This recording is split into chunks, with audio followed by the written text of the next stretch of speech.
ඉතින් අද අපි මේ වත්ත පැත්තට ආවා.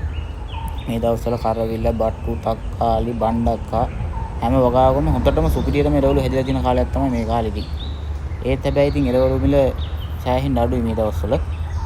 ඒත් ඒ අඩුවට විකින එළවලු වලට වැඩි වටිනාකමක් දෙන වීඩියෝ එකක් තමයි අද අපි අරන් ආවිල්ලා තියෙන්නේ. අවුවත් ඉතින් මේ දවස්වල සැරටම වැටෙනවා. ඒ සැරටම වැටෙන අවුවෙන් ප්‍රයෝජනයක් කරගෙන අපි බලමු ඉස්සරහට මොකද කරන්න කියලා. අපි ඉතින් ඊයේත් කරවිල කැඩුවා. තවත් ඉතින් කරවිල ටිකක් තියෙනවා වැල් වල.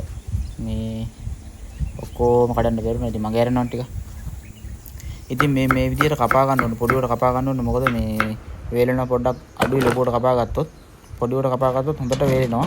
ඉතින් මම මේක මේ තහඩුවකටම දාලා වේල ගන්න මොකද දන්නවද? මේකේ තියෙන වතුර ගතිය ඔක්කොම මේ ඉක්මනටම වේලෙනවා තහඩුවකට දාලා වේලපුවාම. මේ අනිවාර්යෙන් ඔයාලා මෙහෙම වේලනවා නම් තහඩුවට දාලාම වේල ගන්න. එතකොට තමයි මේ ඉක්මනට වේල ගන්න පුළුවන් මේක. ඉතින් මේ කරවිල මේ තිත්ත එළවලුවක් ඉතින්. හැබැයි තිත්ත වුණාට මේකේ ගුණ ඇහුවොත් තමයි ඔයාලා පුදුම වෙන්නේ ගොඩක්.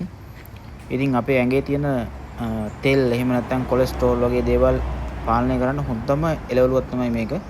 ඒ වගේම තමයි පිළිකාය සෛල, දියවැඩියාව, ඇඟේ තරබාරුකම, වක්ගඩ වල ගල් තියෙනවා නම් ඒවා පාලනය කරන්න පුළුවන්. ඒ වගේ දේවල් ගොඩාක් ගුණ තියෙන දෙයක් තමයි කරවිල කියන්නේ. ඉතින් මේ හැමෝටම වටිනා කියන ගුණදායකම එළවලුවක් තමයි කරවිල.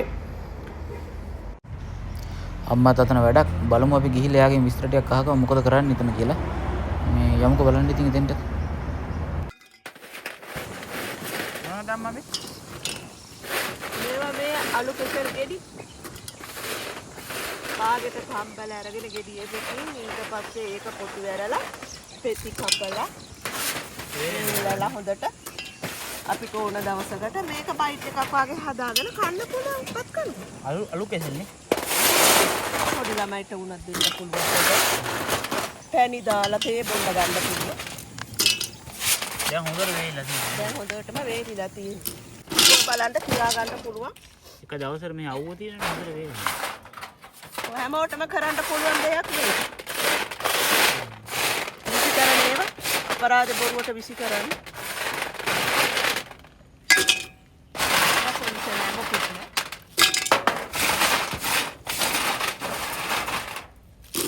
කම්මැලි නැත්නම් ඕනම දෙයක් හදාගෙන ඒක ඕන කාලයක් දැන් තියාගන්නත් පුළුවන්. තියාගන්නත් පුළුවන්. ඒක ඕනම වෙලාවක.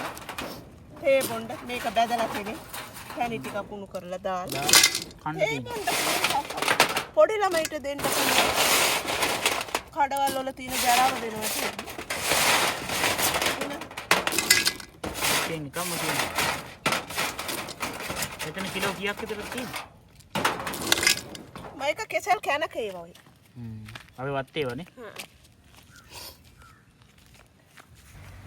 ඉතින් ඔහොම තමයි ඉතින් අඩු මිලට විකින එළවලු ටික වටිනාකමක් දුන්නේ.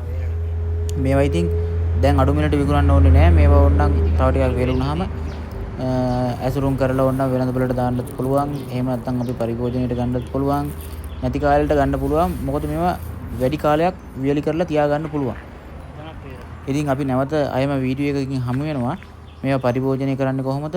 මේවා හදන ක්‍රම සහ විදිත් එක්ක. එතකන් ඔබට සුබ දවසක්.